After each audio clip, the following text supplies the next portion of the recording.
to our first virtual cluster muster. Apologies for having to push it back from last week. I do know that there were some people who had penciled it into their calendar, so I do apologise for that. But it's been a good turnout anyway. So I'm actually here in ArmHub. So it is real, it is a physical entity, and we're going to hear a bit about that in a little bit, directly from Corey. Thank you.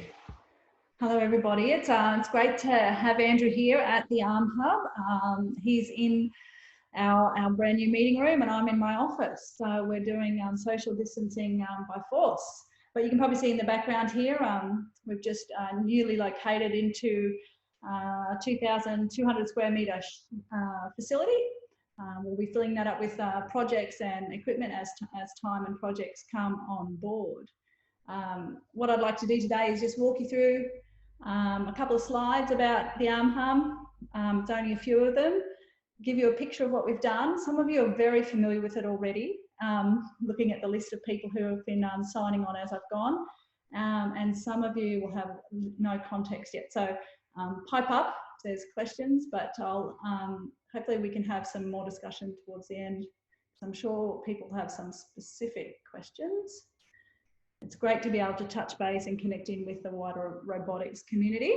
I'm hoping everyone can see those slides now. Great. Look, so the ArmHub, it's been in development for a couple of years. We have it's about an $18 million initial investment.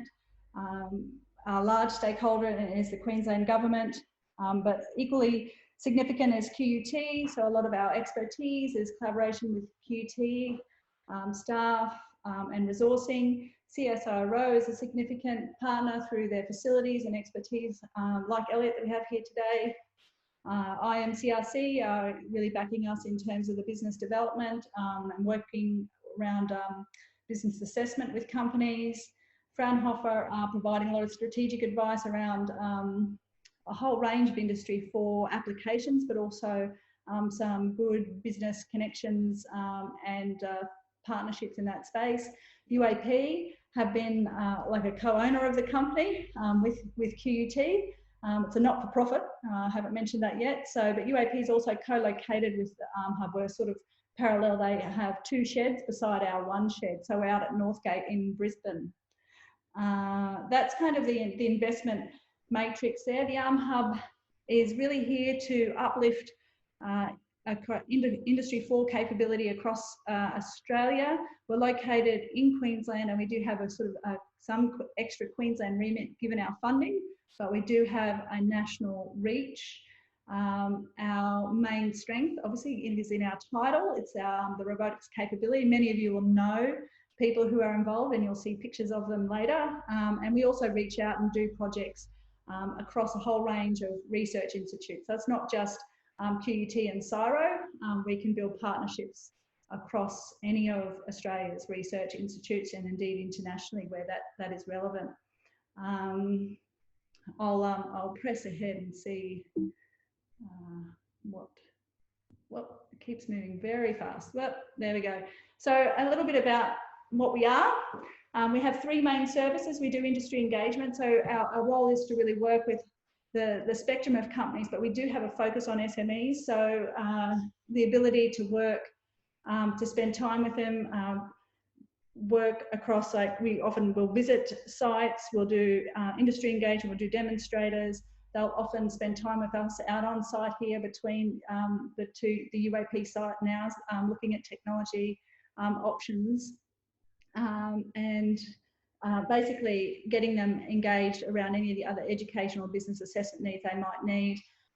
Perhaps the real gem of what we're set up to do is be more agile than the research or R&D sector tends to be in getting projects up in a timely fashion and perhaps a smaller fashion to basically have people adopt and then accelerate. So that's the commercial solutions area. We are able to run contracts through the ArmHub. We're able to engage experts, whether they come from university or our partners who might be robotic integrating companies. Basically, we build a solution around the challenge that an industry partner is having. and we try to do that in a timely and a cost-effective way. That's our really quite a unique value proposition when we're starting to deal with the kinds of organisations and the size of organisations that are our partners. We also obviously provide a research and development capability and leveraging grants in that space. We do that in conjunction with our wider research partners. Now, the technical capability of the ARM Hub is to broker anything around the Industry 4 capability. We're happy to do that. There's some expertise and capability that we have at hand already committed to the ARM Hub and ready to do projects. And that sits around the robotic vision, design integration, AR and VR application, the material optimization, other forms of robotic machinery as required, and collaborative robotics, as you can see there in those other circles. And you can see the SME network of, we'll often work in companies as much as we would say work in our own facility here. So you can see down the side there some of the research partners, and many of you, some of you may be from them, many of you will know those partners already. Sector partners, so we're cross industry. So we are funded really to work across anything from, you know, medical, construction, space, food and beverages, so the fast moving consumer goods, and basically across the spectrum that the government would like us to apply these kind of platform technologies into as relevant. And we've experienced, you know, the hiccup that probably everyone has. We launched on the 20th of March straight into COVID, and so we've been doing a lot of work in the medical space, making masks, repurposing factories, contributing to the invention of ventilators and testing kits and all sorts of things, which is terrific. Probably prior to that, we wouldn't have had such a focus on the, as yet, on the medical space. We are also working with, say, companies like large steel making companies that are looking at safety related issues, you know, a whole range of projects. So we welcome that kind of diversity across what's happening, and we welcome the diversity of partnerships. We connected a little bit in through our funding with the Queensland government through the regional hubs in Cairns, Townsville and Rocky. That's probably areas that many of you will know well, but actually a lot of our founding larger partners are from New South Wales and Victoria, as we've sort of commenced into this environment. Some of the things we're achieving already, we're kind of reducing a lot of labour intensive low skill tasks. So we're getting projects up to able to run sprints with companies to take out unsafe or low skill tasks and apply those skills elsewhere in organisations. So there's upskilling going on. We're helping companies reshore. Obviously that's in the manufacturing sense, that's the most important conversation and capability building that's going on. How Australia develops that sovereign manufacturing capability, and therefore I guess the mirror of that is increasing the export opportunities and increasing employees. So we do case studies of the projects that we'll be working on. Some of those are already in development, so we can really kind of push out what's the kind of outcomes we can achieve against those different kind of services that we have on offer. So you might know many of these people. So Jonathan Roberts is our technical director. He's running with a lot of the projects across SMEs and the larger companies. Peter Cork's driving a lot of the work we're doing through R&D and kind of larger scale research initiatives. Chris is big in the agriculture space, and Matthew Dunbaden, we're applying some of the technologies he's developed in the reef to other applications.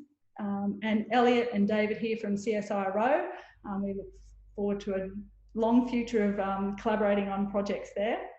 QT is also contributing a lot of their design expertise, and as you know, design comes in various forms.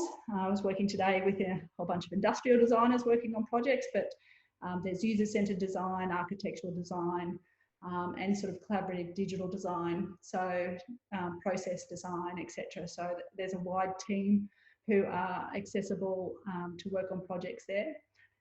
The key kind of expert resources that we can apply to projects goes well beyond this group, but this group have committed, dedicated time and resource already. So that's the starting point.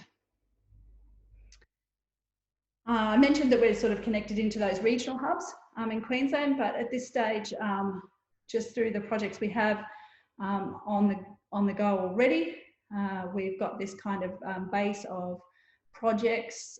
Some of them are key facilities. So our partnership with CSIRO means that we're working across the RIC facility, but also working down in Victoria in Lab 22. We can run projects through there. And of course, we can run them through any of our partner universities or even partner companies as they come on board.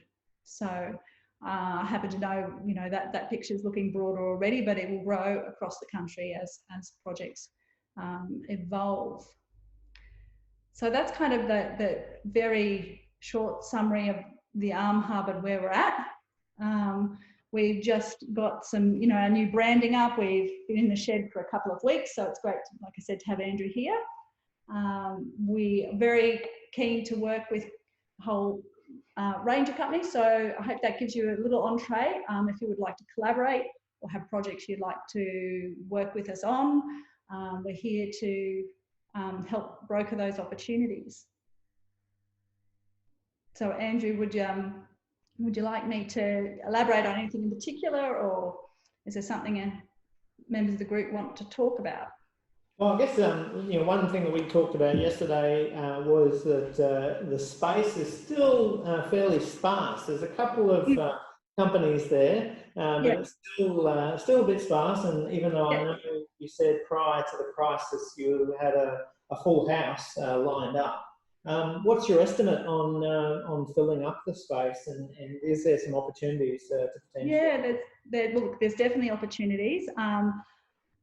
Since COVID, I think people wanting to take on new spaces, often to scale up an operation,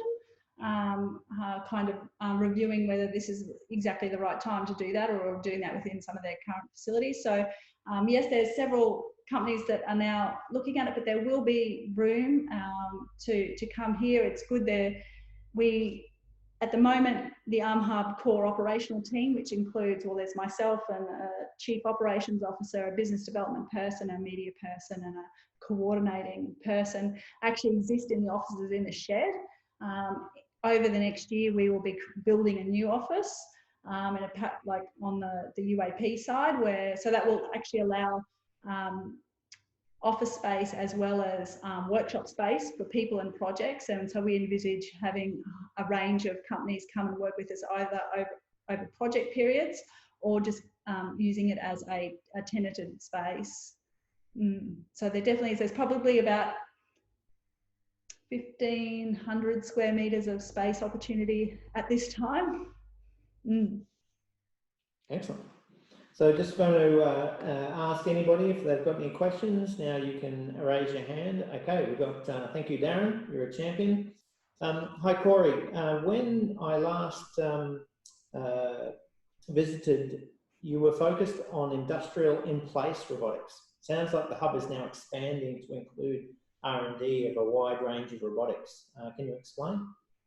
Yeah, so as our relationship evolved really with our major funding bodies, which essentially is the state government, they really wanted us to explore how we can apply robotics across those industry sectors. And given it is really a platform style technology, we are able to do that. And so it's just about bringing in broader robotics capability and bringing those collaborations together. So yes, we are really well suited to a construction scale or manufacturing steel kind of context, but our teams can equally and are already equally working in hospitals, in a whole range of sites. We're working with METS teams as well, just around mechanical devices. And sometimes the input we have into projects is quite small. It's a piece of expertise or it's a piece of software. And sometimes we are actually running the projects here on site and have a major role to play in the entire project delivery process. I don't know, does that help answer your question, Dan? Excellent. Well, thank you. I think it does. It certainly answers it in my mind. Yes, he says, so we're good. Awesome. A question from Tracy. Corey, do you have any questions or ideas on how the Queensland Robotics Cluster can work productively and collaboratively with ARMHub? Yeah. Well, I mean, I think there is an enormous opportunity for us to come together to do business bigger. You have a great network and a deep network of, you know, collegial relationships and business relationships and capability. The ARMHub really is focused on bringing the kind of expert collaborations and really the finance leverage to make projects happen. So if we could really tackle, I think there's nothing better than doing work together to bring, you know, people together around things. You know, opportunity is the best way to collaborate. So what I'd like to do is see how we can create opportunities together of scale and really bring the businesses and the business needs to the fore and get people behind it.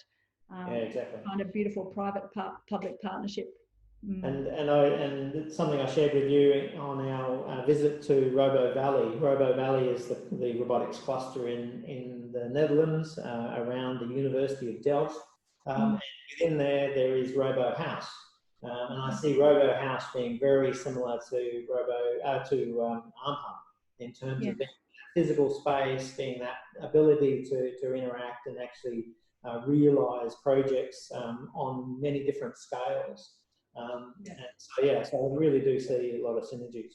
Yeah, so I do distinguish us, like, you know, there are, like I said, there's an enormous number of robotics, manufacturing, Industry 4. That's kind of, you know, the spaces that we kind of inhabit here at ARMHub, like many of you inhabit, and there's quite a lot of overlap. So if I needed to cut through some of that, I think perhaps what distinguishes us is that we're really about trying to do the project. So get the money, bring the team together, deliver the project. And a lot of our effort, hopefully, you know, is going to be spent on delivering projects.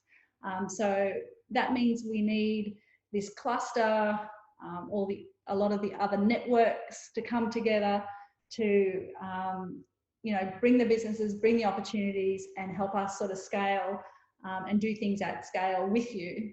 So I certainly think, for instance, if we're responding to COVID, wouldn't it be the right thing to do is to coordinate that capability across all of us and do it at a scale of many millions rather than project by project.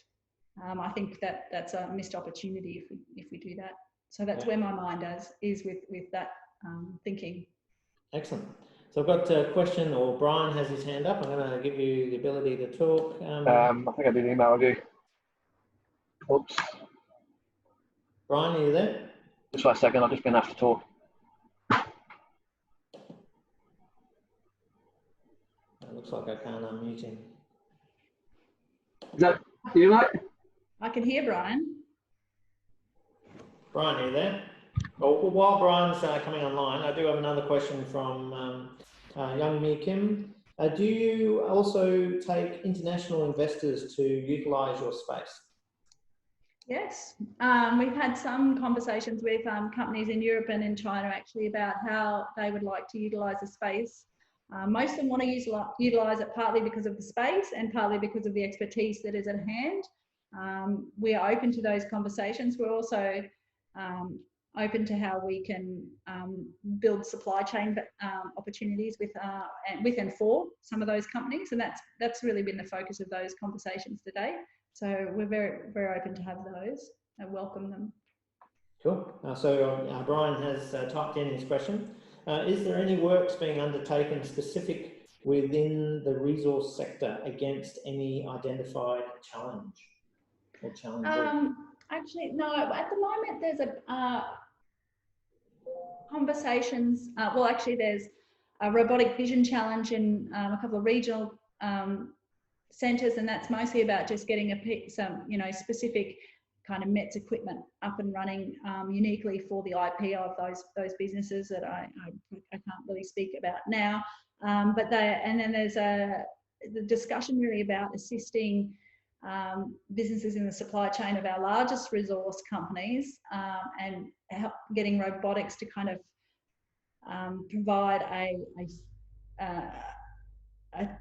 a kind of tool for fixing, and like things like robotic welding. Like this is called for across the marine sector. It's called for across mining and mets. That's kind of what the questions have been to date. So there's lots of room probably to engage more deeply with the mining and the met sector as needed. Certainly the teams of roboticists and even the designers have had different relationships with, you know, those companies previously, so that they may come on board. It's just in the last 4 weeks of our official existence, it's been dominated by COVID. Okay, I think we'll do one more question, again from Darren. When undertaking development of robotic assembly, we often require a climate-controlled environment. Is that something that is planned to be available with the hub, or is that, as you and I... At this stage, we don't have any climate-controlled environment. What we would be doing, in most likely, is starting to work with our partners who have committed kind of resources as part of our partnership to providing access to those kinds of environments. So we would broker that access, and we would, you know, that's part of how we can start to drive value for getting new projects up. Other than we could always convert, so some aspects of the shed into some built climate controlled space, but that would probably mean a very strong commitment in terms of what our partner wanted to deliver. So cool, excellent. Well, thank you, Corey. That's been fantastic. A great introduction, and I look forward to many great collaborations over the next months, years, and on. So yeah, terrific. And I do encourage people to reach out to us. You know, we are here now. We do have a core team, so we're very happy to start the conversation and see what we can do to assist. Oh, okay. Actually, I do have apologies. One more question. Yeah. So from Nicholas Donso, how would you envisage collaboration with existing manufacturers of robotic equipment? Oh, that would be terrific. So one of our main kind of capability is really with expertise that really deals in the kind of R&D space, wherever it fits around the manufacturing readiness level or the technology readiness level. So we really enjoy the partnerships we have with those who help basically becomes a commercialization partner. So we work with companies that are kind of machining manufacturers, robotic integrators. Often we will try and deliver projects in partnership with them, and we'll have the different components that we deliver. And part of our job is to bring those teams together. So sometimes we partner with them to deliver other people's things, and sometimes actually we are partnering with them to help them expand their own capability. So it does really depend on what the need is. Excellent. Well, again, thank you, Corey. You're welcome. Thank you Yes. for having me, and I look forward to the rest of the conversation. Okay, thank you. Great. Right. So next up we have Mr. Elliot Duff. So I'll just, Elliot, are you ready? Myself. Hello there. Do I have to enable my video? You should be able to, share your video. Oh yeah, start my video. It says you can't stop you stopped it. Oh, right. Okay. Here we go. Try now. You are the host now. Oh, there we go. So I had to quickly copy Corey.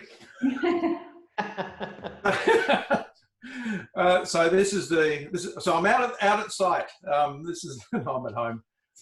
This is the RIC, the Robotics Innovation Centre. We see this as a partner facility with the ARM Hub, and we're making this available as well. More aligned with the field robotics rather than the manufacturing, but we see a lot of synergies happening here. Right, okay, so I've got this slide pack. So I'll see if I can find Yep, here we go. And I'll start it. So this is a presentation that is prepared for TAFE and school teachers and heads at high schools, because we've sort of identified, looking back through the different ecosystems, the need to have a trained workforce in robotics, but also a question around the social license. And the conversation here is around identifying the employment opportunities in robotics. And the presentation I've added some extra words for this one is around some paradoxes that we have in the Australian market. So for those who aren't familiar, CSIRO, I've been working for CSIRO since 1986. Very interesting employment opportunities in CSIRO, diversity of projects. So I'm working for the Queensland Centre for Advanced Technology, and I'm going to skip, so this is where I work out at Pullenvale. This has been, it's 27 years, was built, funded by the state government back 27 years ago. And that's where we've built the Robotics Innovation Facility, and this is some video of that facility. So we can test sort of indoor robots, but outdoor robots. We can do flying, we've got submarines, we've got drones, we've got legged robots and all this sort of stuff. So quite a variety of ecosystems that we can test. And then we've got a simulated tunnel there that we do underground testing. So I'll skip the rest of it, but we have 3D printing and other facilities there on site that we'd like made available. This is the history of the group. So we started back I think I started in '92 at QCAP, but my colleagues, Peter Corkin, basically started back in '95 with those 4 people in the team, and now we have over 100 people working in robotics at QCAP. We're involved in automating large mining vehicles. That's the underground navigation system that's now been commercialized to Caterpillar, and the license is about to expire after 20 years, so it's been around for a while. But you can see the ecosystem that's sort of been created out of that, with Mining 3 and the robotics at the University of Queensland and at QUT and the Robotic Vision Group. And the sort of slide ended in about 2018, where we had ICRO, which is sort of triggered most of that ICRO sort of was the focus that created a lot of engagement across Australia and focused our attention on creating these communities that we're involved in at the moment. And so from a business unit point of view, people get confused about what Data 61 is. It's just a business unit. It's just a name. The reason why we just call it Data 61 is 61 is Australia's area code. If we just called ourselves business unit data, no one would find us. So 61 is a useful marketing exercise, but effectively that's all it is. It's a hexagon because 61 is a hexagonal prime number, and we're number nerds, so that excited some people. I'm in the research program that's headed by Sue Kay, and in the cyber physical systems. And so we often have to explain to people what a cyber physical system is. So we see this as the intersection between robotics, AI, and Internet of Things. And increasingly, we've actually added the living. So we now call this the cyber physical social system. And where we see the intersections happening here are around, when people talk about robotics and AI, they often see them as 2 separate things or the same thing. There's a lot of confusion. For us, the important area is the overlap between AI and robotics, and we call that embodied AI. And our colleagues that work in distributed sensing and IoT, what they're looking at is embedded AI. So they're embedding the intelligence into the network. And then we have other people working on people controlling robots, and that's the sort of drones, and then putting sensors on animals and people, and we call that wearable computing. So that's a sort of ecosystem. And when I explain to teachers and students and so forth about how do humans fit into this, well, we're the living bit here. And what we do is that we our role is to give robots a purpose in their life. And so we give them an intent, and from that we derive value from that intent. Effectively, we become business development managers for robots or cyber physical systems. So this is the skill set that's going to be required by students in the future, of robotics people in the future, is understanding what a robot can and can't do, and from that working out what it should do, and then deriving value from it and understanding the value proposition. Because so many times people buy a robot or think they need a robot, and it ends up in the corner because they can't work out how to get value out of it. So that's where we are. This is some of the work that dominates what we do. So this is just a quick intro to what we do. So our biggest area of work is around the 3D SLAM work, with LiDAR in particular. And this leads to a whole plethora of different activities that we've been working in terms of mining and defense and historical sites and all this sort of stuff. And once you have 3D SLAM, which stands for simultaneous localization and mapping, once you understand and perceive your environment, from that you can then develop a persistent autonomy or mobile autonomy. So these are a number of platforms that we've been involved in. You know, they're quite large machines, quite small machines, and in different areas of control. And so the skill set then is around planning, navigation, and control. So, and the culmination of that, if you combine all that together, this is probably one of our most significant challenges. And so if you're interested in what we're working on, this is the DARPA SubT challenge. This is very cool, and it's really hard.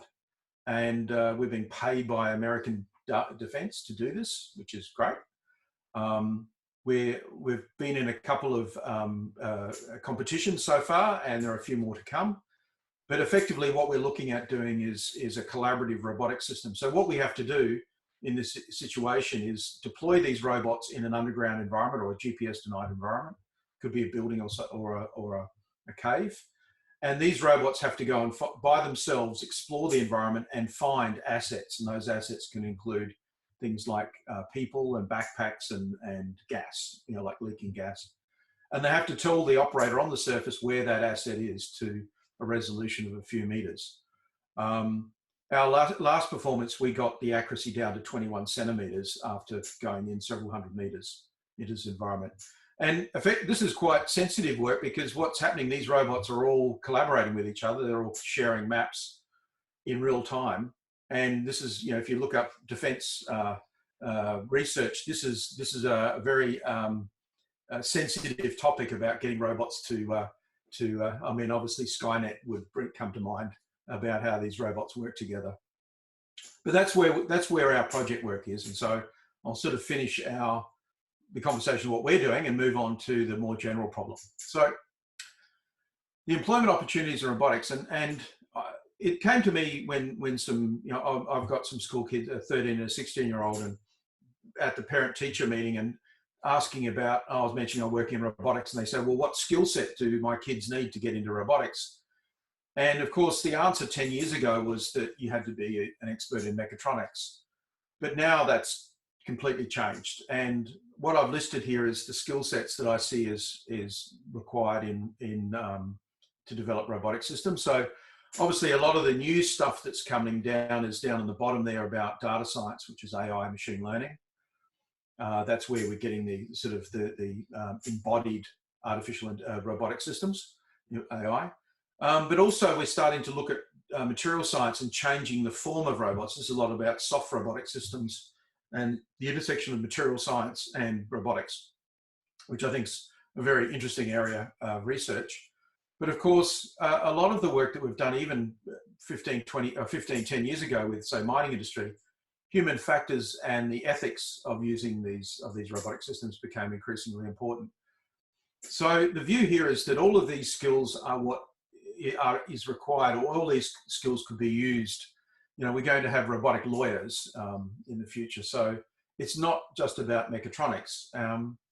Now, of course, on the other side of, that's the supply side, and on the demand side, we have all of these industries wanting robotic technology. And obviously we're familiar with mining and energy, but defense And of course, now with COVID, there's the medical and service area that are interested, and the traditional areas of manufacturing. So these are the domains. These actually map onto directly the robotics roadmap workshops.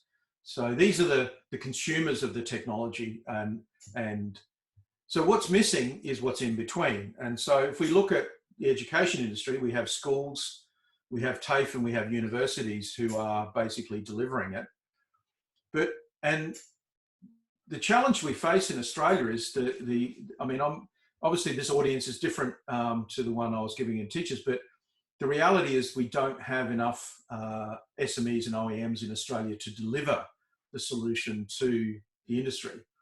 So yes, the industry say they want robotics, and the universities and TAFE and all that are teaching people robotic skills, but what is missing is the industry itself that is able to deliver the capability to the domain. And the challenge here is around three aspects: adoption of robotic systems, the support of those systems once they've been adopted, and then the creation. And these messages around adoption, support, and creation get very confused. So when people talk about robotics and automation, a lot of the reports that came out through, say, Alpha Beta a couple of years ago, is most of it's around consumption. It's about, we just need to consume more robots in Australia. But it's more than that. It's just not about that consumption. It's about how we support those robots that we buy. But I'm passionate about the fact that we need to actually create the robots. We have to have an industry in Australia that is building and creating robots. So effectively what we need is a new service and manufacturing industries to build and service these robotic systems. And that's very hard because the domains effectively on the right here, that's not their key business. They're focused on their vertical about delivering value to a mining or agriculture. They don't want to create new industries. And that's a problem that we've had in Australia, which I call basically inbound innovation. So all the innovation is about consuming and modifying technology to deliver to their industry rather than creating new industries. Now, there are some bright hypes on the horizon, and one of them is the Australian Space Agency, because that effectively is a bit of a shining light that gets people out of their domain, moving into these other spaces. And there's some other interesting initiatives like AROSE, which is around remote operations. And what that came out from is the conversation is, well, if we're going to create a new industry, what's Australia actually really good at? And it turns out the rest of the world thinks we're really good at this. So let's go for what we're good at. So that's the ecosystem we have. And the problem we face in the middle there is that the lack of OEMs and SMEs that are there. And obviously the audience here, there are people being in the robotics cluster. You are the industry, but we need to grow that industry. And so it comes down to what is wrong. What's wrong? Why don't we have that industry in the middle? What's missing? Why is it missing? So there's some really funny paradoxes happening in the Australian economy. So if we look at this curve, this is called the smiling curve of value. It's used in manufacturing.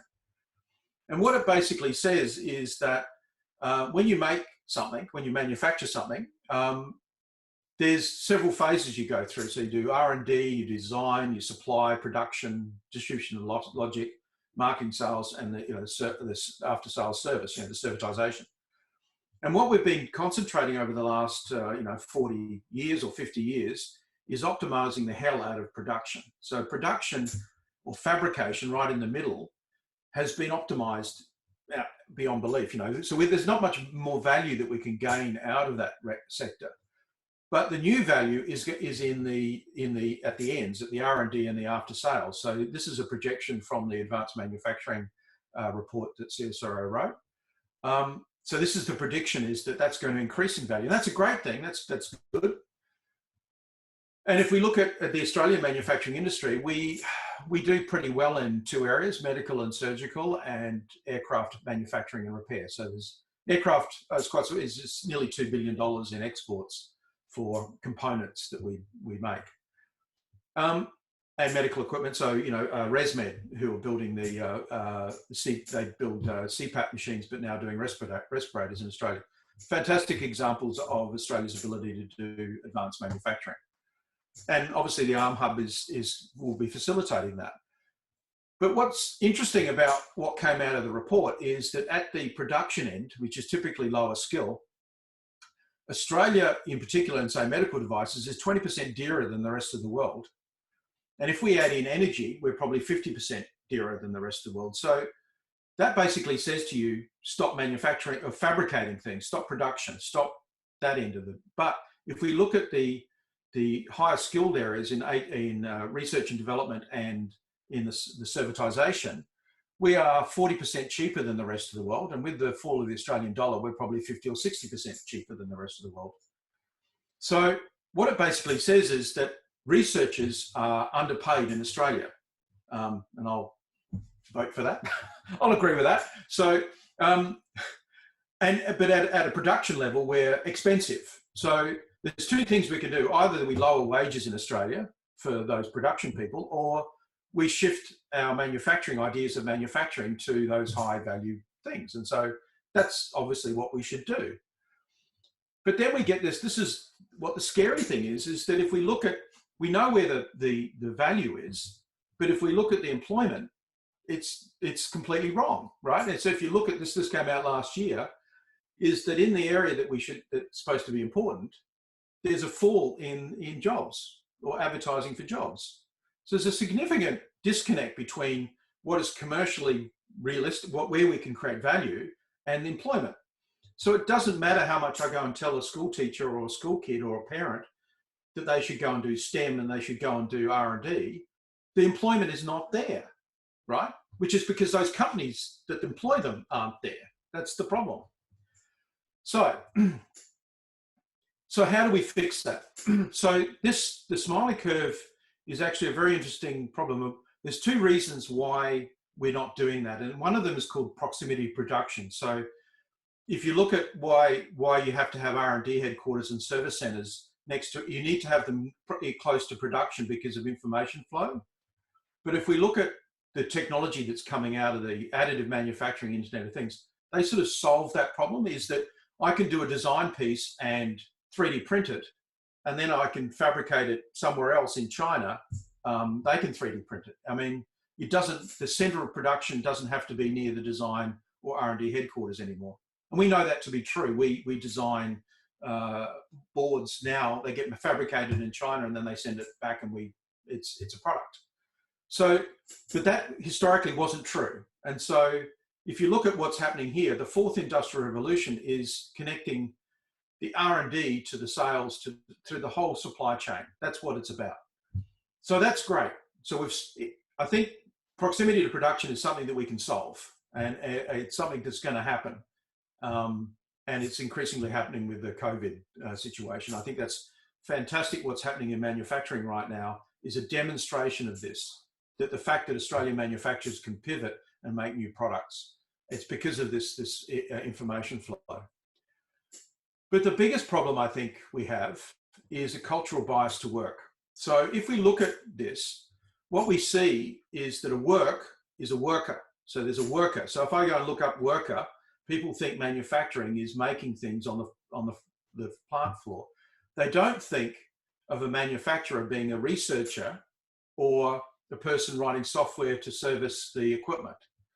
So our cultural bias is around production and not around the R&D and the servitization ends of this value chain. And if we look at other industries, it's all the same. So when we talk about a soldier or a miner or a farmer, it's always the person who's at the production end or in the front line. It's not the support roles that actually create the value. And we need to change that. That's the problem here, because I found this very scary. That I Googled worker, and every image that came out of this had a hard hat on. Even, and it's, you know, there's women in it, and there's even third world people, but everybody's got a hard hat. Everyone. There's something fundamentally wrong with our definition of work, and this is a problem for parents and teachers about what their kids are going to have careers in, the opportunities for employment. So it's good because a lot of people know that this is the problem. And so Standards Australia and then the Growth Centre have made statements around we need to redefine what manufacturing is. And there's an interesting comment from the CEO of Siemens who said, you know, we may be exporting software to make a product, and that should be defined as manufacturing. And that's true, but it's really hard to change the dial on that definition. So this is why we need to do this. And this is a scary statistic coming out of the economic atlas. No one's gone to the economic atlas. It's just a piece of art. It's a beautiful piece of software, and it reveals so much. You have to take it with a grain of salt, but Australia has plummeted from 57th to 93rd in terms of our economic complexity. And that's significant. That trend is really worrying, and because we're falling. And what it reflects is the things that we make. So this is what we make. This is what we sell, dominated by resources. And this compares ourselves to Germany, which is much more, they're third. So this is a problem we face, is how do we add value to the economy and create employment? So if I asked a question to somebody, how would you make value from a lump of iron ore? Then most people will say, well, you could make steel, right? That's how you could add value to that.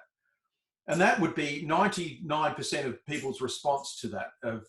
But you could actually create value by making a product that digs the iron ore out of the ground. And if you can't manufacture that truck, which, you know, it's a difficult issue, then you can actually build a platform that controls that truck. Or that platform then can control other vehicles. They control tractors and they control excavators. Or you can provide a service that works on the platform that produces the product. So we need this horizontal value chain rather than a vertical value chain. And we need to change that conversation. And why do we need to change? Why is economic complexity important? Well, if we look at this is what this analysis showed from the economic complexity, is where is Australia's potential growth opportunities. Sort of fascinating how they came out to this. But so what's scary about where they think Australia should have an opportunity, one is pig and poultry fat, which is a commodity. But what I'm really excited about is machines NEC. And machines NEC actually is the highest value for Australia. This is what we should be betting on. And if you Google, if you go and find out what 8476 HSE is, in that line it says it's a product and it's a robot. So the economic complexity thing is saying we should gamble on building robots. We should build robots, right? And that's purely from the data. It's not from somebody's opinion. That's coming out of the data. So that's a fantastic thing, because I don't want to be doing that. I want to be doing this. And that's what we all want to be doing. And that's what we want parents of kids to be thinking about. So the conversation we have around that is the battle of this worker thing is actually, the cultural war is around a blue collar, white collar problem. And that the issue in Australia is that our social license is tied to blue collar, right? So when an industry says they need to expand or do something, their immediate response is to satisfy that social license by blue collar workers, not white collar workers. And the answer to that is, one of the things is why, say for instance, Orica have a research headquarters in Denver, not Australia, even though it's an Australian company, and researchers are cheaper in Australia. Well, the answer is because Denver values research. So we need to change the dial. And one way to change the dial is, rather than saying this is a battle between blue collar and white collar, is let's go to the conversation of no collar workforce. And this came out of Deloitte, and that's quite interesting. I quite like it. And what's interesting is that everybody that I work with is a no collar worker now. So when we look at the people who are robotics people in our lab at QCAT, is that people go into the field and they service the robot, and then they come back into the office and then they start writing some code. They're a no-collar worker. They're neither blue collar nor white collar. They are roboticists. So I think a roboticist is a perfect example of a no-collar worker. And that's where we have to start thinking about the training of and skills of these people. And I'll skip this. This is what I normally give a presentation about this. Oops. So actually, I won't present because this is people should be familiar with this, but saying how this is an example of a no-collar worker. And so we have a conversation then with TAFE and others about what are the skills required for a robotics technician, and this is some of the skills that we talk about, that they need to understand how LiDARs work, how SLAM works, ROS, TensorFlow, and all these sort of things. And to that end, I'm involved in the Queensland Future Skills Partnership, which is a partnership between BMA, TAFE, and University of Central Queensland. And we're looking at developing training courses for TAFE, for a skilled workforce, and both in the creation and consumption and servicing of robotic systems. So how am I going for time, Andrew?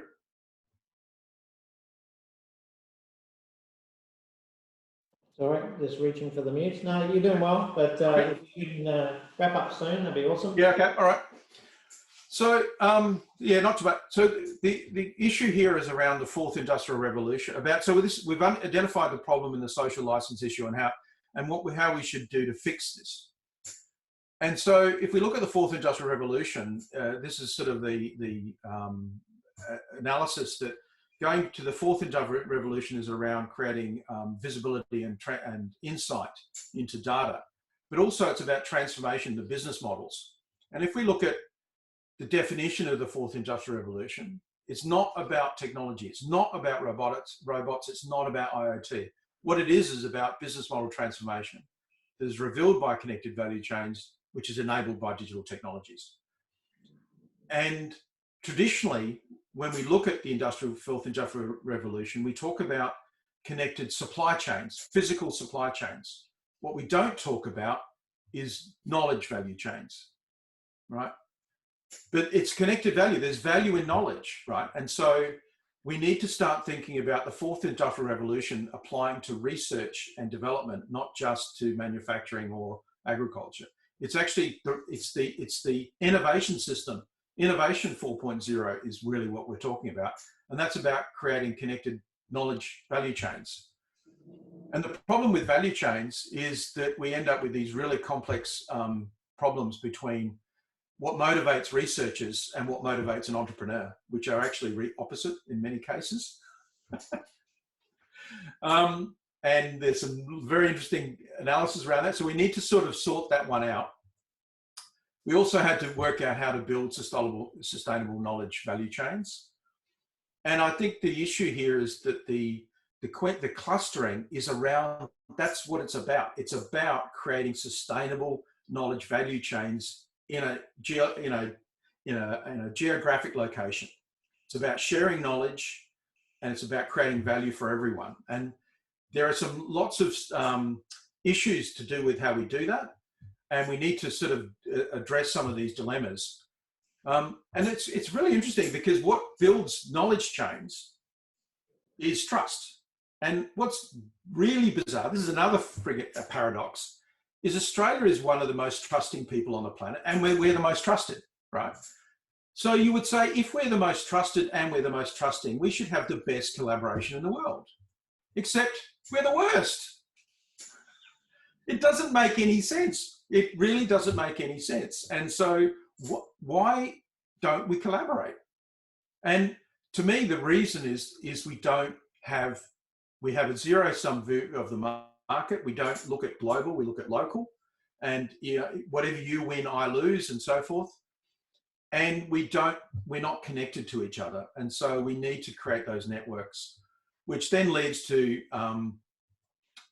what we've been doing in the past. So we've basically had the robotics roadmap, we've got the Queensland Robotics cluster, and then we've got the Robotics Australia network. These are all those efforts to create those networks so that we can create sustainable value chains, so we can create new businesses, blah, blah, blah.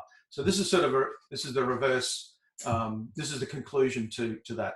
So that's me, Andrew.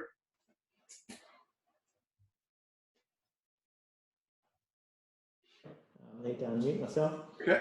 Thank you, Elliot. That was That was awesome as always. Always exciting to hear you speak. So we did have a question, and actually there are a couple of other questions coming through. So we have actually someone from India who's dialed in. Yeah. And Hitesh is really interested in what we have in way of agricultural robotics, but also robotics that are being worked on, developed for mining. So agricultural robotics and mining robotics. Do you want to? Yeah, well, so I mean, obviously, mining robotics, where we have a track record there, the mine of the future in the Pilbara. There's lots of activity there. We need to be careful about what we say about that, because a lot of the technology has been imported. You know, so, you know, Caterpillar, a lot of the work was done back in the US originally. So we've been in a position where we've adapted that technology for the industry and been very good at that. Ironically, we have the reverse, where we've got technology that was developed locally that it's looked as though it's come from external, like the underground navigation systems. So the mining industry is a really good example of where robotics, we're probably world leading in the adoption of robotics in mining. But that hasn't necessarily translated to the robotics industry being hosted in Australia. A lot of it, Komatsu, Caterpillar, is the OEMs offshore. But there are a lot of service industries that support that around that industry. Ag is a lot harder. There's a lot of the problem in Australia is that we don't really fit the classical model I mean, there is demand. For instance, the Americans have the broadacre, leading in broadacre, and the Europeans dominate in the protected farming aspects, you know, greenhouses and so forth. So a lot of robotic systems there. We have those. We have broadacre. We have protected farming. What's missing is a lot of the horticulture that we have, in particular, say, tropical horticulture. So we don't have an industry that services that, and I think that's a really interesting growth area for us. I know that QUT are working in that space around the capsicums and so forth, but I think the idea here is that there's an opportunity to grow that industry in Australia, but we don't have I mean, we have companies that are working in that space, you know, Swarm Farm and others, and there are multinationals, there are overseas companies coming into Australia, but it isn't particularly mature, no. Yeah, it's rapidly growing, but yeah. Okay, we've got a question from Tracy. Is there any other state in Australia that are developing similar robotics VOC vocational ed courses similar to what you explained? Yep. Where else in the world are they doing this really well? So Rio Tinto and Western Australian TAFE have already got a course on robotics, technician course. So we're basically using some of their learnings to develop the Queensland TAFE course. But we'll have a slightly different focus than they will. So their focus is mostly around remote operations type technician, particularly around the visualization tools, the screens and the UX end. Whereas our technicians are going to be more around the field deployment side of it. To be honest, we haven't really looked at overseas examples. Yeah, I do know of some Canadian examples and also a body of work that's been going on in South Africa. So Tracy, I can fill you in with some of those. We have a question from Brian. Is there enough opportunity with the current schooling curriculum to further develop and promote opportunities in robotics? Okay, so I'm of the view that there's a supply and demand problem, right? So if you talk to TAFE and educators, they see everything as a supply problem. We just need to train more people in STEM, and then magically the industry will create. Now, my view is very much a demand side, that it makes a lot more sense if you create opportunities, then people will say, well, that's an employment opportunity. And the problem we face is that the visibility of the robotics industry in Australia is not there, right? So kids and in particular parents don't see that as a career opportunity. Well, even if they did see it as a career opportunity, they'll see it as a career opportunity for their kids to go to Silicon Valley, right? They won't see it as a local, and I mean, that's what's great about the Queensland cluster, is creating a visibility for the industry so that parents can see that those companies, those SMEs in Australia as employment, so their kids stay in Australia. So I think it's incumbent upon us as the robotics community to publicise not just the skill of, the training of people in robotics, but the employment opportunities in robotics in Australia. Because unless we identify the employment opportunities, then people won't see what they're being trained for. You want the demand, you want it to be pulled, not pushed.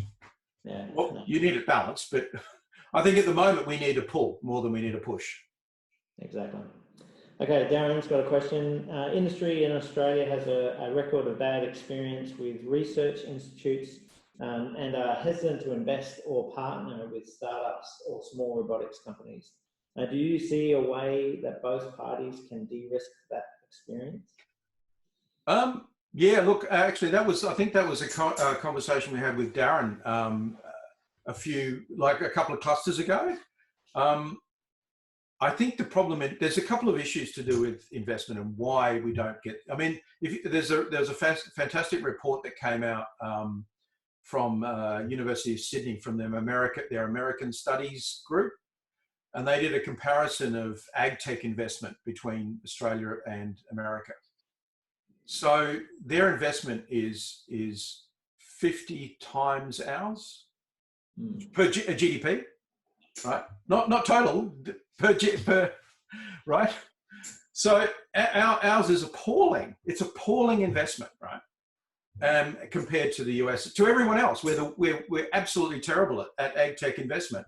Yet that's one of our dominant exports. So what is going on? Why can't we get ag tech investment? What's the problem? So one of the conversations we had is obviously getting those people into Australia and getting them looking at seeing Australia as a place that they can invest. But I think a part of the problem may be the visibility of the industry and the risk. So if you've got a small company, a robotics company that seeks investment, if they're by themselves and they have no ecosystem around them, they're going to be a high risk. If the investing company comes along and says, well, look, there's one company here, but there are 5 or 6 around them that they can draw skills from, that, or they, if this fails, then it can go to this one. I think that having that, showing that we have a mature ecosystem, it's a bit of a chicken and egg though, I understand. Having a mature ecosystem would make the investment more attractive. Because obviously we are cheaper for research, right? We are cheaper for that. We are for doing the research and design. There's no disputing that. So what's stopping the investment, I think, is the perception that we don't have a mature ecosystem to support that company. So the risk is not that they technically can't do it, it's they won't have the support infrastructure around them to create the product. Jason then also asked an investment question. Is the investment in Australia too skewed in the direction of mining projects? Yeah. And probably underpinned by what you were highlighting. Well, yes and no, right? So it's really what you do with the money, and it's this. I think. Look, I've had the conversations about other people who said, look, we just create a new industry off by itself. I'm more of the view that we should leverage existing industries and move them into other areas, right? And so, for example, all the work that's been done in the Pilbara around autonomous vehicles, what's really interesting about or disappointing about what's happened is that none of that technology has bleeded into transport, mobility, or to agriculture or construction. But they haven't, so because they're all inbound innovation. The innovation is all about delivering value to the industry, not to creating new industries. So it really requires a change of thinking of those industries to say, well, yes, it's great that we invest all in mining, but when we do that, we have to understand that we should pivot at some stage to construction or to other industries and leverage that investment. and that's about opening some IP portfolios, because that's what's locking them down at the moment, right? So I won't name names, but you know, the companies are locking the IP down so it can't service the other industries, right? And that's the problem. I don't think it's bad that we invest in mining or defense. I think they're great because everything's got a dual use. Everything in robotics, we're a platform technology, right? What is locking them down is the intellectual property problem. And so we have to be a lot smarter and change the dial and perhaps convince governments that this is important, that yes, we can invest in mining here, but if we do that, then you have to open the innovation to other industries, to construction and other industries. Okay, one last question really, but it's probably more of a clarification question. Elliot, you spoke about the initiative with the TAFE. Is the aim of that to start producing personnel or skilled people who are not at the research level, but are have the qualification to undertake the actual hands-on field repairs? Yeah, the latter. It's definitely for servicing and maintaining robotic systems, and that's also part of that investment problem, because yes, you can build a robot, yes, I can invest in you, but how are you going to service and maintain that robot when it goes out into the field? And if you don't have that cohort of trained staff, then you won't get into the market, right? So all the ducks have to line up, and part of the you know, we can have the research into building new robots, we can have this, we can have that, but unless we get all those players in position, then it's not attractive to invest in. And just following on from that, there could well be an opportunity with these courseware and opportunities to potentially lead globally and offer to international students or have some way of leveraging this global phenomenon that we're working through as a result of the crisis of digital everything, and being able to provide those courses online. Well, absolutely. And I mean, also, as well as building robots and exporting robots, we should be exporting the knowledge on how to service and maintain those robots, and even people to go out and service and maintain those robots. Yeah. So, yeah. The other interesting thing is that appreciating that the skill set of somebody who services and maintains robots is quite different to a creator.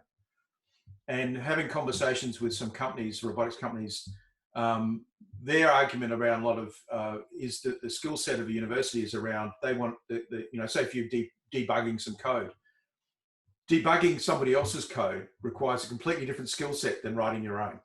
Right? Yes, exactly.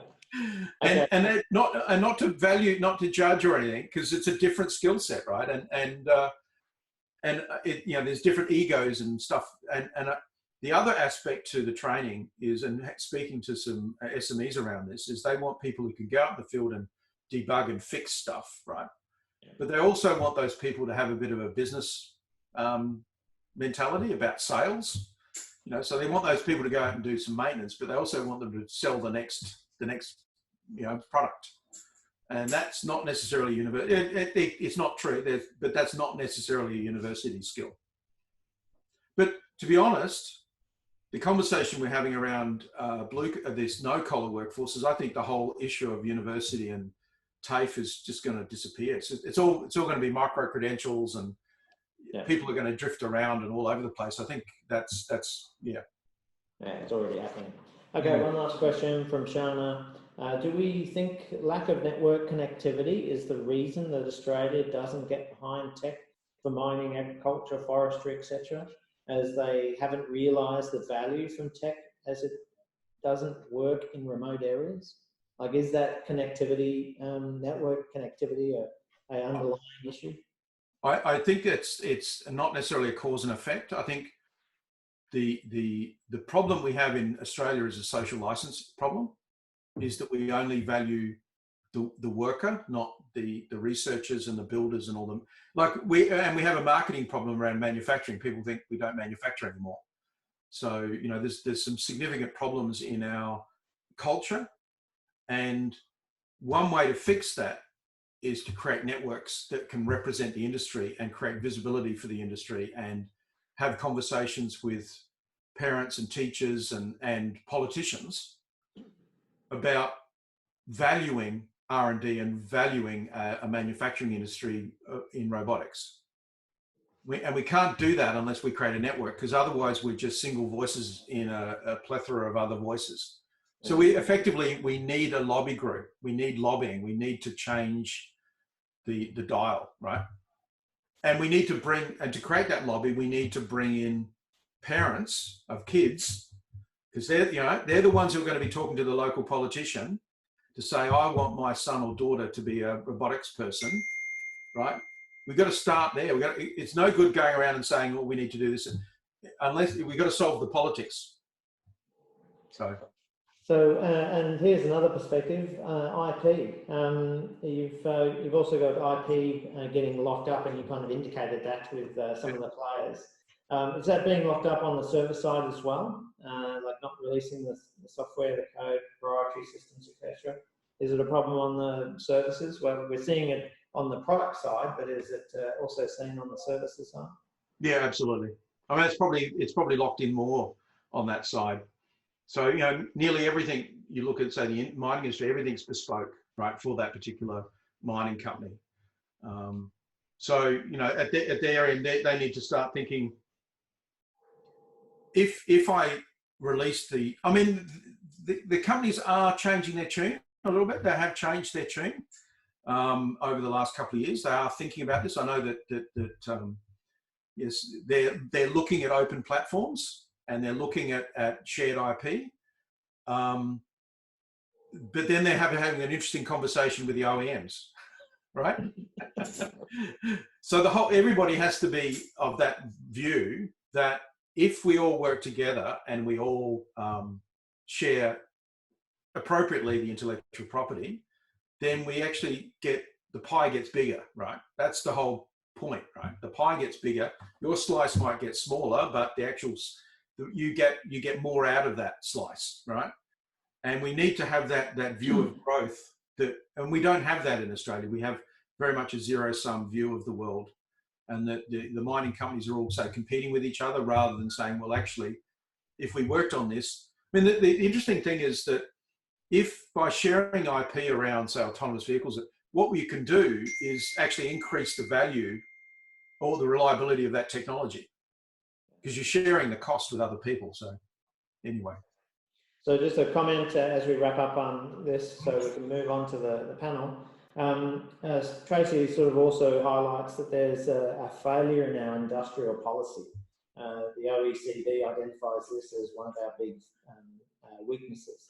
I'm putting my bat up, and I'm just letting that go to the keeper, that one. Excellent. Right. I'm not.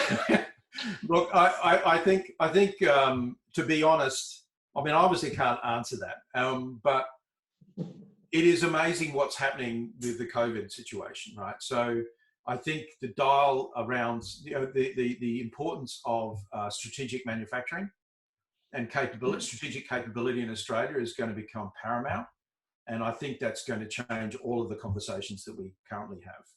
Yeah. So I'm very hopeful about that. Yeah, but I can't possibly comment.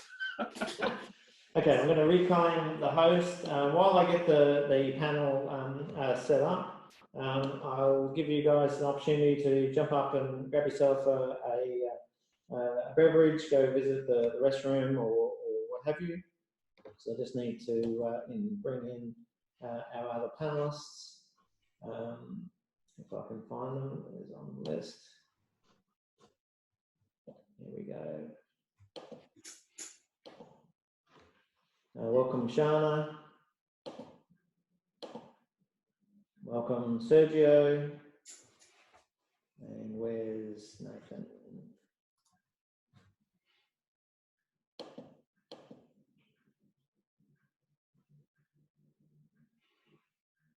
Oops, can't find Nathan.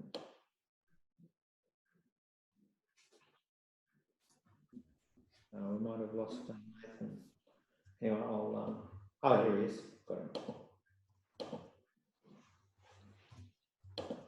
So, panelists, can you hear us? Are you unmuted? I'll just get you to introduce yourself, so that won't need to introduce yourself, Elliot. We all know who you are. But Shana, do you want to just introduce yourself? Will do. I can't put my video up. I don't know why, Andrew. It's just saying you can't start your video because the host has stopped it. Oh, right. Okay. Maybe Sergio and Nathan are in the same bucket, maybe. Yeah, I'm same boat. I can make you a host, Shannon. There we go. Beautiful. Thanks, Andrew.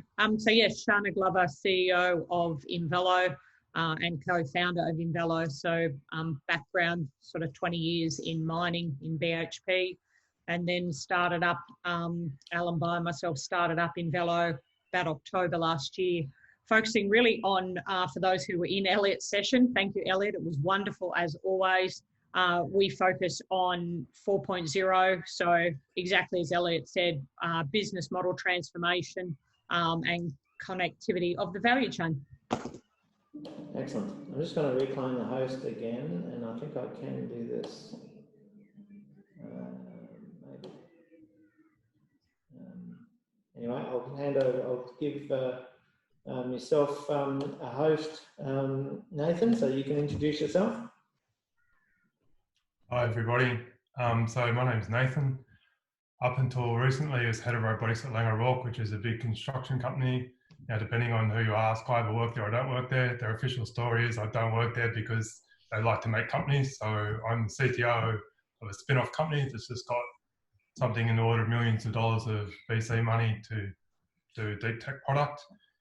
Just between you and I still kind of work at Langer Rock, still doing the robotics thing anyway, but Langer Rock's good at making companies. Excellent. Welcome, Nathan. And again, it's always a pleasure to have you. So I'm just, Sergio, I'll just make you host. And do you want to introduce yourself? Sure. Thanks, Andrew. Yes, Sergio Zachariah, broad background in technology implementation and with bringing that to market. My story so far is that I've been involved with Mets Ignited, helping clusters to from startup phase and bringing them into fruition. So currently there's a couple of other cluster groups that I'm involved with, which are the tailings and mine affected water and a digital and data analytics, which dovetails very nicely into robotics. And that's one truly a full-time job, an exciting job, and it's something that commercialisation and bringing technologies to the front for Australia is really a big part of my driver story.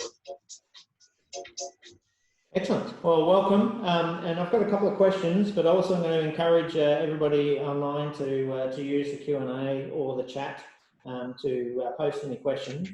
So I'm going to aim this first question at yourself, Shana.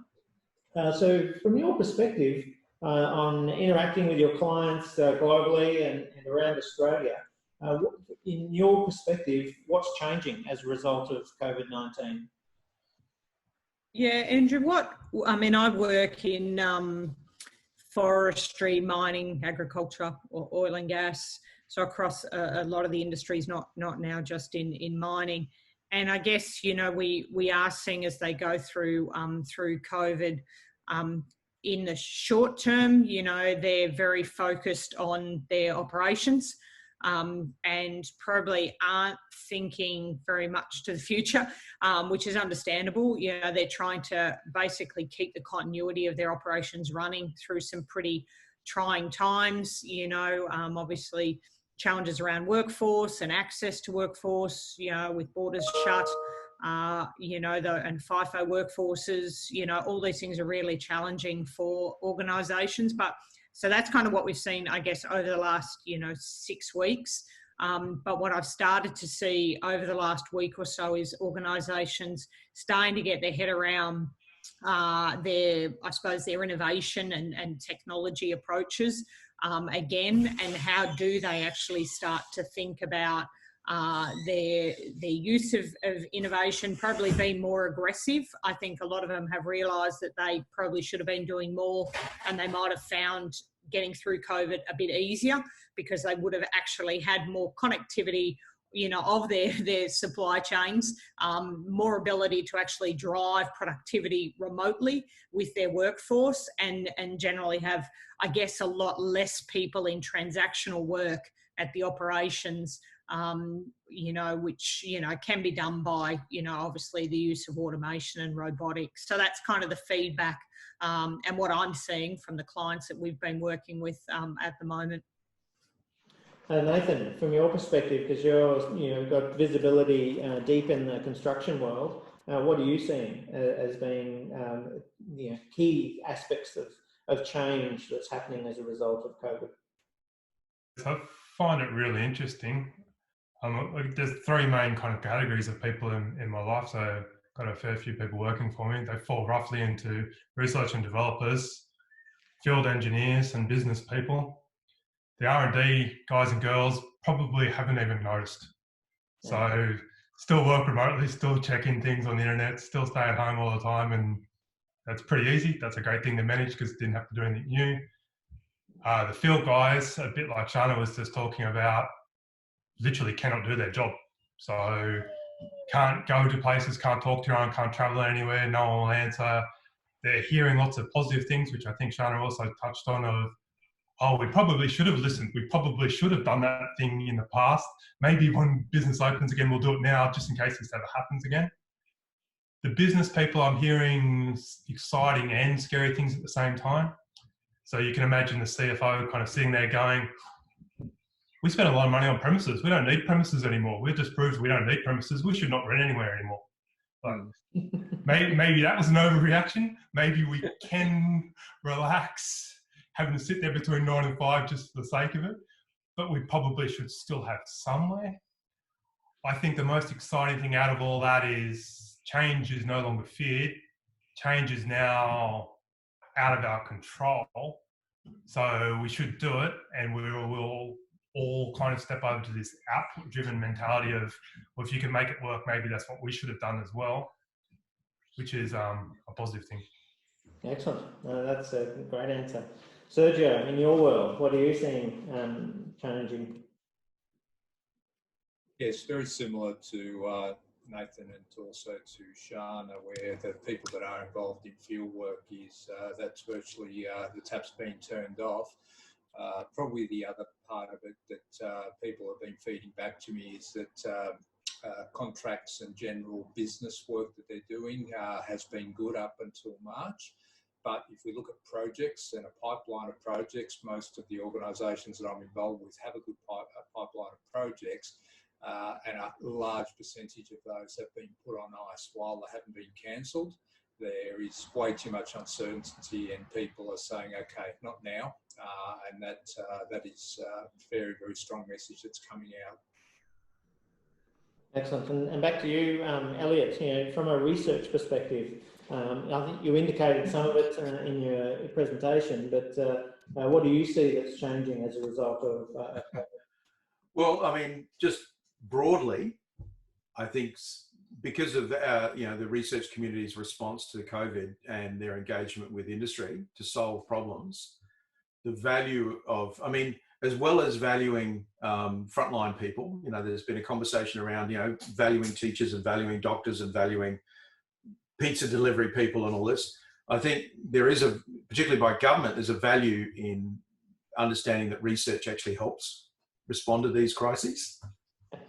And having researchers that can pivot and be redeployed. So very interesting, some stuff about redeployment happening across the organisation, across research company and across government, about people being redeployed to service other areas. So I think the value of those people is being appreciated. I think the other really interesting thing is what's going on is is the level of collaboration that's happening in terms of and using of digital tools. So, the old joke, the joke that's going around, what created a digital transformation in your company? Was it the CTO, the CEO, or COVID? The answer is COVID, right? And for me, we go around talking about industry and talking about industry adopting Industry 4.0 and digital platforms and strategies. But to drag research into the digital age, I've found that basically research is conducted in workshops, physical workshops. That is the dominant way that people do work in research. They write papers, they send emails, they do not adopt the digital platforms that, we don't have digital platforms like PLMs and ERPs that industry use, right? We're analog, right? Research is analog. And I think what's really fascinating now is that the research end, the knowledge workers across Australia, both research and non-research, are now becoming digital capable. And that's reflected in an interesting number, like in this GovTeams, which is the government, all of government Microsoft Teams platform that Department of Finance released. So at the end of last year, they've opened it for a couple of years now. They had, I think just over 20,000 people. I checked it this morning, 78,000 people are now connected to that network with 10,000 groups. Wow. Right. So, you know, whether they, you know, they're saying, oh, hang on. And I also, what I found interesting is that this is a real opportunity for Australia in that I can attend industry conferences overseas now. So I attended a Here Technologies presentation in Atlanta earlier this week at 3 o'clock in the morning. But historically, I would have had to flown. But like Australia, we do miss out, particularly academics, we miss out. We go to academic conferences, but we can't justify going to a lot of the industry conferences. They are expensive, you know, they're expensive to go to and you know, getting the overseas. I mean, effectively, researchers can't go to industry conferences unless there's business, right? You can't do it on a whim. You know, you can go to an academic conference if you submit a paper. But now I can just dial in. It's all virtual, right? And I think if that's a huge thing, our research community can be connected to global industries now. Before it was really hard. So Nathan, just feeding off that, you've been an adjunct professor with some US universities in the past, and I think you still are with one of them. Do you see this whole crisis sort of helping to bring together researchers globally and potentially breaking down some of those traditional barriers between research institutions? So I think we're talking about post-crisis. So just so everyone knows, during crisis, the knee-jerk is a bit like Sergio said, everything's shut down and we'll deal with it later, and we better shut down things just in case it wasn't shut down enough already. But post-crisis, I think the world that Elliot painted out is probably gonna, or hopefully gonna stick. So this concept, so I remember at Stanford, like about 6 or 7 years ago, I had to argue with the dean for hours and hours and hours, not in one sitting obviously, to get him to allow me to do a lecture via something like Zoom for an advanced smart technologies of the future class. I don't think that's going to happen again. I think after something like this, it was like, yeah, I'm just going to do it via Zoom, and they'll be like, how else would have you done it? Yeah. So I think that's great. And then I think because that will become the norm, the type of thing that I think Elliot pointed out the most will just become really common. We'll be able to have these 5-minute or 10-minute conversations with people littered all throughout the world, all in different industries, because they're just used to it now. They're just okay with it. We can just have a 15-minute Zoom call with someone in industry overseas. There might even be Zoom drop-in rooms where there's a little industry forum over, you know, overseas somewhere that puts out a little link saying, I'm interested in these kind of things. If you're a researcher that does that kind of thing, can you log in and talk to me? That is those kind of things that are now possible, because no longer do we even have to go across the road to have the meeting. We just sit there and click, and my back hurts and my 3-year-old and 4-year-old sitting next to me right now. That's the downside. Yes. Yes, I've been in the chair, and it was only the fact that I had to come here. I've been online since early this morning. Okay, so Shana, what in terms of, and maybe you can put a positive spin on this if you want to, but what does the new normal look like? I think we can all, you know, agree that we're not going to return to exactly the way things were. There will be some resemblance of it, but what does the new normal look like from your perspective? Well, it's a hard question, I think, Andrew, and I think many people are probably more expert than me toying with what the new normal looks like. So I don't think anyone really knows how, I guess, elastic, you know, the way we were working truly was, and how much of that will return. But certainly, I think just a couple of things from my perspective. I think you know, government's role in the way the economy works, I don't know. I think it's going to be heightened. I think we've seen that, you know, in every country, them need to get, you know, very engaged and probably more effective. We've probably seen our politicians more effective than I've certainly ever seen them in a long time in Australia. So I'd like to think, maybe it's my wishful, as you said, positive thinking that sticks. You know, we've seen them unify across the states here in Australia. They've done that well. They certainly have struggled with that more in say, the US. So, you know, I think the government's role will be, you know, more heightened. So it'll come on to some of the questions I think Andrew will talk about in a moment about how, you know, how can we leverage some things for, you know, for the robotics industry, you know, post-COVID. But I think if we remember that hopefully governments will play that heightened role, we should look to leverage in there. I think the new ways of working, as Nathan, a lot of people have said on the line, I think they will stick, because I think people have been living in this flexible work for, you know, many weeks now to really sort of get more used to it. There's those of us who, for me, it really hasn't been a great change because I've always been a really flexible worker. But a lot of people, for instance, when I was at BHP, I would say weren't. There were those people who had to rock up at 7 o'clock every morning, put their shoes under the desk and sit there all day. And they struggled with, you know, a lot of the work that the company was doing around flexible work, hot desking, so this has been the classic, you know, trial by fire of hot desking for people at the extreme. So I think, you know, I think it will change the way people work, and I agree it'll advantage Australia, us being so remote. And then probably the last one for me is carbon.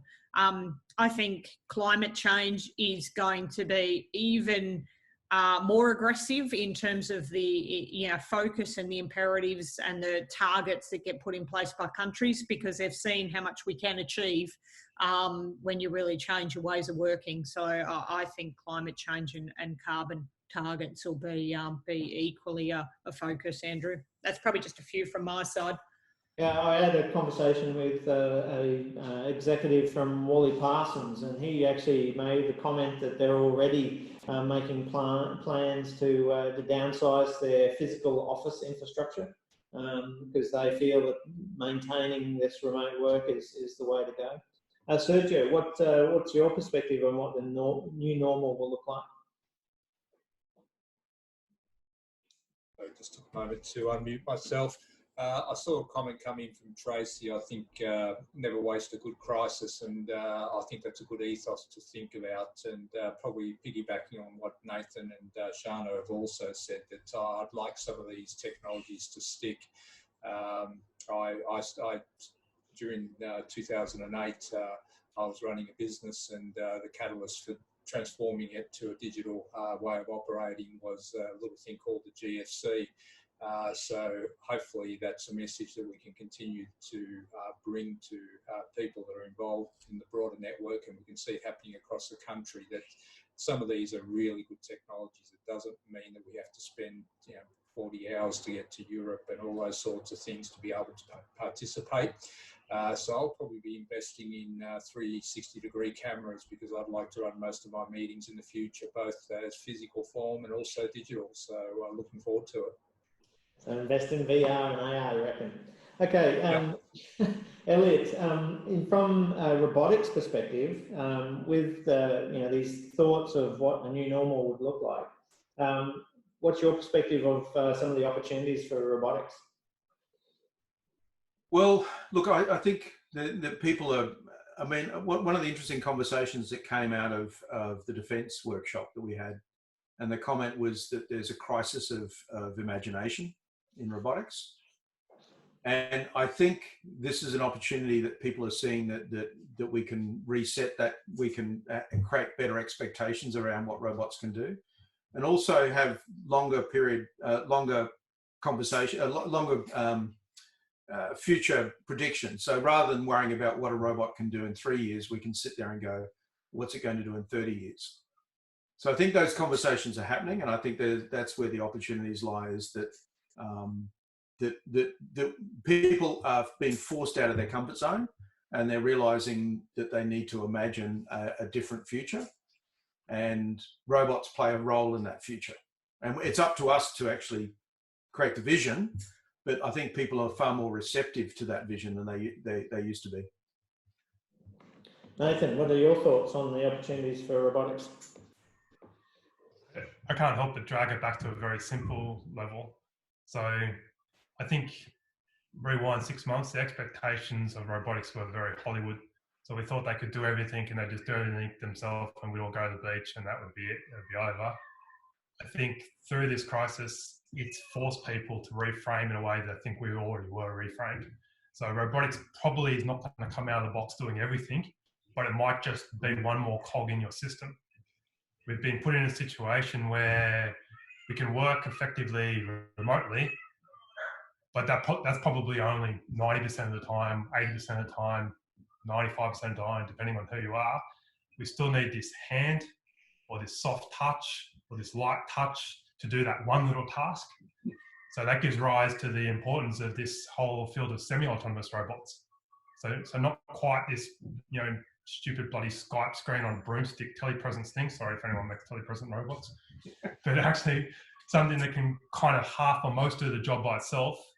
Yeah. Those things can still be the body in the office or on the remote center that we only need to dial into once or twice a week to be able to effectively work remotely from home. I don't know if that's exactly what's going to unfold, and maybe it will, maybe it won't. It doesn't matter. The bit that excites me is now that's tolerated. Now, the general audience or the general public goes, yeah, I can see how that would be useful. That is actually probably a better solution for me as a person rather than the Hollywood Terminator. For us as roboticists, we still probably can't do that one either, but it's a bit closer. Absolutely. Ashana, have you got an opinion?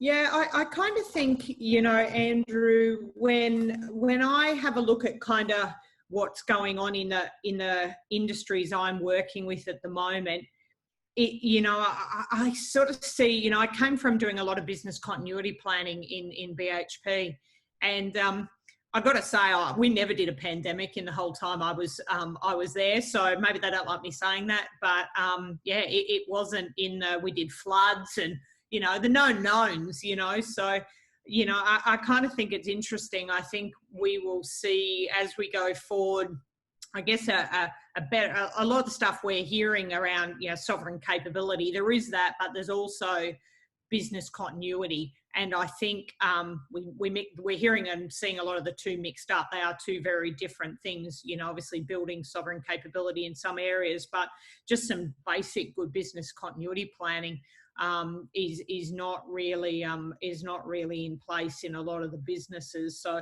I kind of think that can be certainly an opportunity for us in the robotics area as well. Yeah, I had a conversation with someone who sort of highlighted exactly that. What this pandemic has highlighted is where companies' digitization plans were weak, where the gaps were. And where some of the areas that they had to really prioritise and focus. So yeah, you're absolutely right. It did take a lot of people by surprise.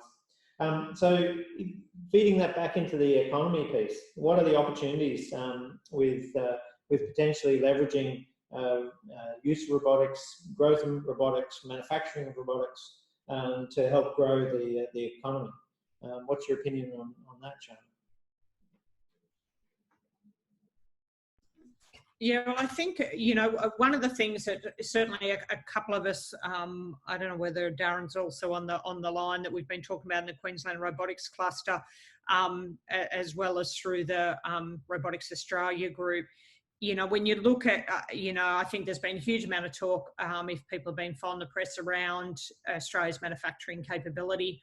You know, it was at 30% of GDP in 1960. We are now at 5%. So I've got a pretty cool graph I like sticking up regularly, and it's just sad and shocking. And I guess I came out as an engineer in the early 90s, and showing my age. And, you know, I worked in industries, you know, like BHP, where we had a lot of manufacturing. We had a steel arm. And so we did a lot more innovation, and manufacturing is generally in most economies globally, if you have a look, it's correlated with innovation. It's the manufacturing sector that drives R&D and innovation. And so I think the fact that Australia's innovation, frankly, is pretty crap, is in line with our manufacturing now being at 5%. I think, you know, probably a correlation graph exists between the two. So, you know, I would like to see, you know, we've seen the working groups. I think there's a task force under Andrew Liveris being started up to specifically look at what should Australia be doing in manufacturing. And that's certainly an area that we've been having some talk at the Queensland Robotics Cluster around how do we lobby, you know, put together a positioning paper into that group that talks particularly around robotics, but also make sure that we help educate you know, the stakeholders on robotics, because I think when you use the term robotics, they either think of a vacuum cleaner, sadly, if their understanding the industry is quite limited, or if it's a bit better than that, they generally think of the robotics in, you know, car manufacturing or, you know, manufacturing plants. So field robotics is not something that they even think about. And it is the capability that, you know, a lot of, not all, but a lot of the SMEs in our cluster have. You know, they're working in industries like agriculture and mining and working in areas of field robotics. So to me, it's just such a great opportunity to be able to try and drive into that manufacturing conversation, that task force. How do we grow both the field robotics, the manufacture of field robotics, but also at the same time the jobs in rural areas that actually maintain our field robotics, you know, in ag and mining. So, you know, so certainly for me, I think that's, you know, that's a great opportunity, and one that, you know, the cluster can get behind, because, you know, they'll want to know what's the business case, and we'll need some actual real information around SMEs, around if we could harness funding, more focused funding into field robotics, who, you know, what companies would they be, and what could they do with that funding to build, you know, manufacturing and capability in Australia. So, so certainly we're going to need to reach out to people to be able to pull that story together. But for me, huge opportunity. We just need to work together, Andrew, to try and leverage something into that conversation, so that, you know, they consider us as an industry for growth. Yeah, absolutely. Okay, I'm conscious of time, so I'm going to get each of you to answer one last question, and that is, what should we be focusing on in the short term? What should we be doing right now? Elliot, do you want to start off? All right. Well, obviously, I mean, we're focusing right now on the roadmap and looking at what we didn't do, what hasn't been achieved in the first roadmap. So there are a list of things that were recommendations, and there are some things that have worked, such as creating the networks and creating the clusters. Some things that haven't worked, such as create the facilities, although that's happening as well. But I think that's where we should be focusing and creating that narrative about what needs to be done in Australia to build an Australian robotics industry. So that's where we're sort of focusing right now, is building that narrative and using that narrative to challenge the imagination of the industries that we're talking to, right? Yeah. That's a great answer. Nathan, in your perspective. Mine's very easy. I think we should demonstrate that we should have been doing more with what we already have in this country, and we need to just demonstrate it in very big, very visible ways, and say, I don't know how to say it politely, but it makes people in industry or the wider population know that we could have been doing it all along, and we're going to do better in the future, so they should pay attention more. Yeah, excellent. Sergio? Yeah, I think it's been very well covered by a number of the panellists today, and it's really about strengthening the supply chain and making sure that we are visible out there. It's a case of we've got all these fantastic capabilities on everything from research to manufacturing to everything else, but there's an opportunity now that's been recognised by government that the supply chain is not strong enough, and it's a moment in time where we can tap into that and actually showcase what we can do and put the whole piece of the jigsaw, all the pieces of the jigsaw puzzle together with support. If the government comes on board, the government's come on board. Excellent. And finally, Shana, any last words? Yeah, probably just, you know, like everything, it's so easy for us to, because, you know, we've got COVID on. I guess what I'm trying to do in Velo is make sure we also stand back and think about the other challenges that we already had on the go that we knew about post or pre-COVID world. And so for anyone running a business, it's thinking about your strategy and yes, how you can do more to, you know, build your business in line with COVID challenges. But like as an example, we were doing a lot on bushfires, and bushfires were a really big thing before COVID. And all of a sudden, you know, kind of no one's talking about bushfires, and frankly, almost most of Australia burnt down. So, you know, the idea for robotics, you know, to support early detection, linkages of data in terms of the way that we can actually fight, you know, use our limited resources to fight fires better. I don't know, all that space. I just look at it and think, you know, Australia's very, you know, in a very poor place there. So, you know, so yeah, I think we need to certainly be focused on the pandemic and our responses, but continue to stand back, I think, Andrew, and just think about all the other opportunities or challenges which become an opportunity for the robotics sector. Yeah, can I just add that, you know, that issue about the bushfire? I mean, this is the problem of, you know, that we'll just move on to the next disaster, right? And we're just running from one disaster to another.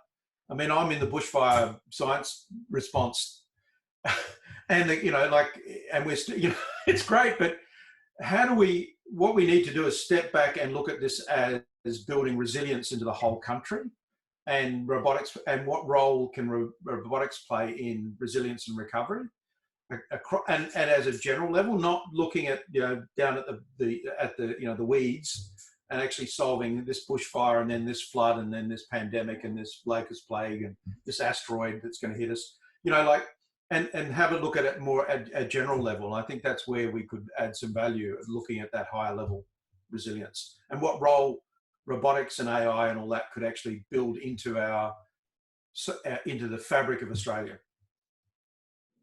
Here. Excellent. Well, I want to thank all of you for being a fantastic panel. Some great conversations. I've got some additional questions and comments. I'll make sure that they get to you, and we can get some answers out to you. Just in the last few minutes of the meeting, and we have missed out on a couple of activities. But that's okay, because we can pick up on it afterwards. So I did share with you a mural board. So it's open. We can actually use that as continuing some of the conversations after this session, because we are really focusing on taking action and really raising the profile of robotics and addressing some of the key issues and key things that we talked about. During this panel, and also during the talks today. So I do employ you. It's actually gone out to the whole cluster.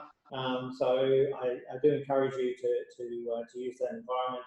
And I might pose some further questions and put some of the feedback on afterwards. In the last minute, I'm not going to go through this, but I am going to circulate some information about this. But we're launching a mentoring program.